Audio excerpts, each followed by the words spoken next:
మీ అమ్మని ఈ 4 మాటలు ఎప్పుడు అనకండి. మీ లైఫ్ లో ఇప్పటికీ మీతో పాటు మీ అమ్ముంటే మీరు ఈ ప్రపంచంలోనే చాలా లక్కీ పర్సన్. కానీ ఏ పరిస్థితిలో అయినా ఈ 4 మాటలు ఆమెనంటే మాత్రం మీకన్నా పాపాత్ములు ఈ లోకంలో ఎవ్వరూ ఉండరు. నంబర్ 1, నువ్వు నా కోసం ఏం చేశావు. ఈ మాట మీ అమ్మ గుండె పగిలేలా చేస్తుంది. డెలివరీ టైంలో ఏదైనా జరగరాంది జరిగితే తన ప్రాణం పోవచ్చు అని తెలిసి కూడా మీకు జన్మనిచ్చిన ఆమెని ఇలా అనడం ఎంతవరకు కరెక్ట్. నంబర్ 2, అసలు నీకేం రాదు. ఎవరి దగ్గరైతే నడవడం, మాట్లాడడం, తినడం నేర్చుకున్నామో ఆమెనే ఇలా అంటే సూర్యుడికి ప్రకాశించడం తెలియదు అన్నట్టుంటుంది. మేబీ ఈ రోజున్న టెక్నాలజీ తనకు అర్థం కాకపోవచ్చు, కానీ మనం ఏం చెప్పకుండానే మన బాధని అర్థం చేసుకునే చాట్ జీపీటీ తన దగ్గర మనం పుట్టినప్పటి నుంచి ఉంది. నంబర్ 3, ప్రతిసారి నన్ను ఏదో ఒకటి అంటూనే ఉంటావు. నిన్ను అనాలని కాదు, నువ్వు ఎక్కడ రాంగ్ రూట్ లోకి వెళ్తావన్న భయం తను అలా అనేలా చేస్తుంది. నంబర్ 4, నువ్వు నా లైఫ్ లోకి ఇంటర్ఫియర్ కావద్దు. నువ్వు ఈ రోజు తీసుకుంటున్న ప్రతి ఊపిరి మీద తన పేరుంది. అమ్మకి మనం తప్ప మరే ప్రపంచం ఉండదు.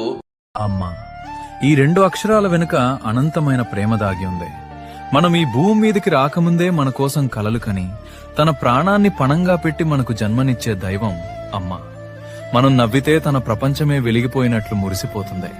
మన కంట్లో చిన్న నలుసు పడితే తన గుండె చెరువవుతుంది.